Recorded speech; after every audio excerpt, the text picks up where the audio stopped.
it's Miss Natasha, and today we're talking about transitions and transition rituals. What is a transition? A transition is the process or period of changing from one state or condition to another. In other words, moving from one thing to the next. As teachers, we have a lot of transitions in our day. So why is transition so important? Transition times are important because they can make the day seem smooth and well organized or rushed and unpleasant. Allowing enough time so children can make the transition gradually is the best way to avoid stressful situations. And we want to avoid stressful situations as much as possible, right? Because often where there is stress, chaos follows. So having a good transition ritual in place can be very helpful. Let's take a look at some times that we are faced with transitions during our day. We have arrival, breakfast time, circle time, center time, outside time, hand washing, snack time. Those are all times during our day that we are faced with transition. So having a good transition ritual in place can be very helpful. And I'm going to give you guys some ideas for some transition rituals that you can use in your classroom. And you can use any of the suggestions that I make, or you can come up with your very own. It's whatever you feel comfortable with.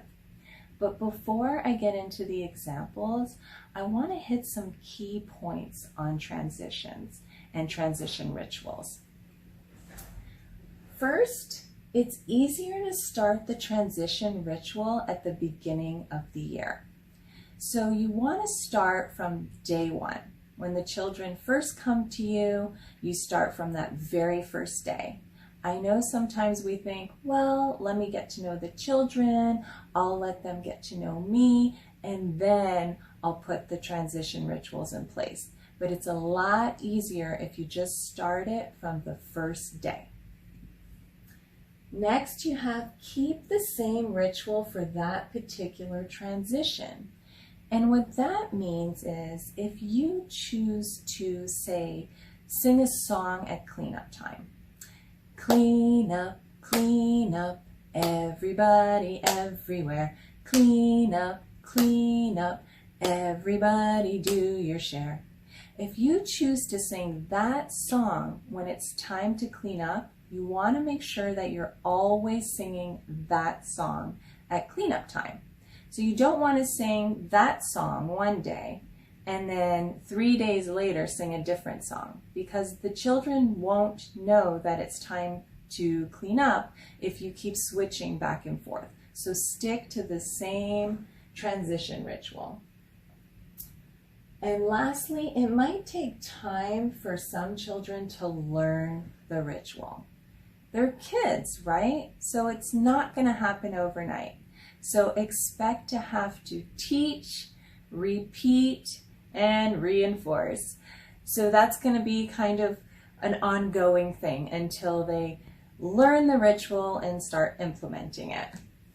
So now that we talked about the key points of the transition rituals, I want to talk to you guys about the ideas that I was telling you I would get to.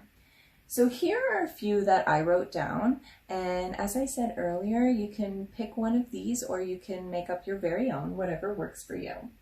So I have music, and we talked about using the same song. So use a specific song and use that same song every time you're doing that particular ritual. So if it's cleanup and you're singing the cleanup song, every time it's cleanup, you're going to sing clean up, everybody, everywhere. You're going to use that same song every time it's cleanup time.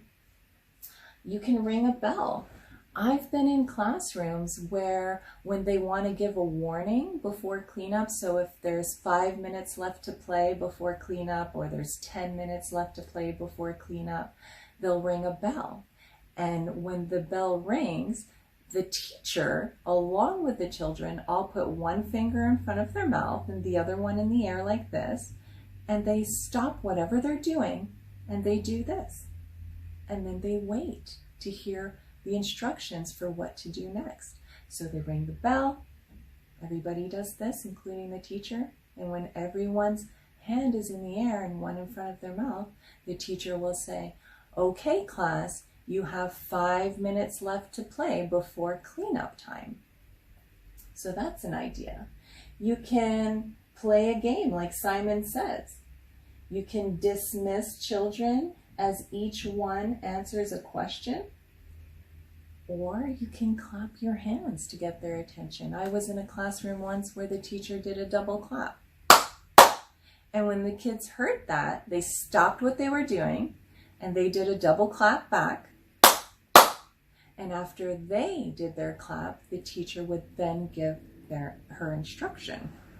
So those are just a few ideas that I wrote down. You can come up with your own.